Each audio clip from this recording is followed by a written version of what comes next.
केंद्रीय शिक्षक पात्रता CTET practice set for CDP बाल विकास व शिक्षा शास्त्र।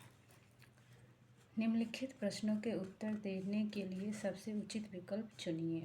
पहला प्रश्न है, पियाजे के विकासात्मक सिद्धांत के परिप्रेक्ष्य में निम्नलिखित में से कौन सा आरेख विकास को समुचित रूप से स्पष्ट करता है। विकास आयु जिसमें विकास और आयु लगभग बराबर बढ़ते जा रहे हैं। इसमें जो है पहले धीरे धीरे बढ़ता है और धीरे धीरे बढ़ते बढ़ते बहुत बढ़ने लगता है। विकास और आयु दोनों एक दूसरे के सापेक्ष बढ़ रहे हैं। विकास और आयु एक सीधी रेखा में बढ़ रहे हैं, जितना आयु बढ़ रहा है उतना ही विकास बढ़ रहा है। तो इसमें से सही ऑप्शन हो जाएगा सी। आप सेकंड देखेंगे, प्रश्न नंबर 2। एक अध्यापक अध्यापिका ने पाया कि एक विद्यार्थी वर्ग बनाने में कठिनाई अनुभव कर रहा है। उसने अनुमान लगाया कि वह हीरे मतलब डायमंड का चित्र बनाने में भी कठिनाई अनुभव करेगा। उसने निम्नलिखित में से किस सिद्धांत पर आधारित होकर यह अनुमान लगाया। विकास एक व्यक्तिगत व्यवस्थित क्रम में होने की प्रवृत्ति से संबद्ध है। विकास की प्रक्रिया एक उत्परिवर्तनीय प्रक्रिया है। विकास निरंतरीय होता रहता है। अलग अलग लोगों के लिए विकास की प्रक्रिया भी अलग अलग होती है। तो इसमें ऑप्शन नंबर सी सही हो जाएगा, विकास निरंतरीय होता रहता है। प्रश्न संख्या 3 है, मानवीय विकास में आनुवंशिकता एवं परिवेश की भूमिका के संदर्भ में निम्नलिखित में से कौन सा कथन समुचित है। पहला ऑप्शन है, परिवेश की भूमिका लगभग स्थिर सी रहती है, जबकि आनुवंशिकता का प्रभाव परिवर्तित हो सकता है। ऑप्शन बी है, व्यवहार के सिद्धांत प्रायः मानवीय विकास में प्रकृति की भूमिका पर आधारित हैं।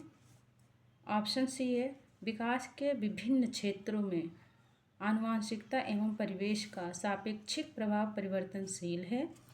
ऑप्शन डी है, भारत सरकार की विभेदात्मक क्षतिपूर्तता संबंधी नीति मानवीय विकास में प्रकृति की भूमिका पर आधारित है।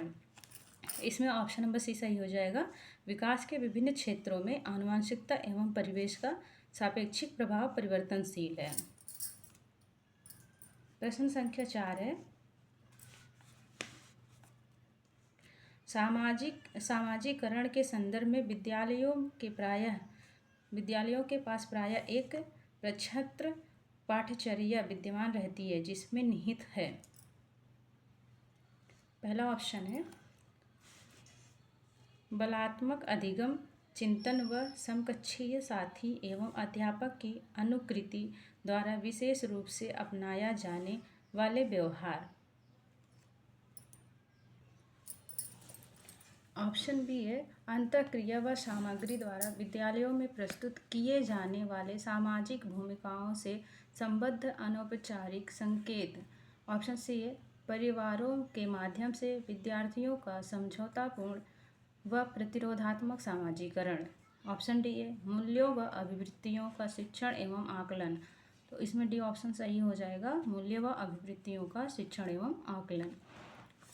प्रश्न संख्या 5 है, विकास में से कौन सा निहितार्थ पियाजे के संज्ञानात्मक विकास के सिद्धांत से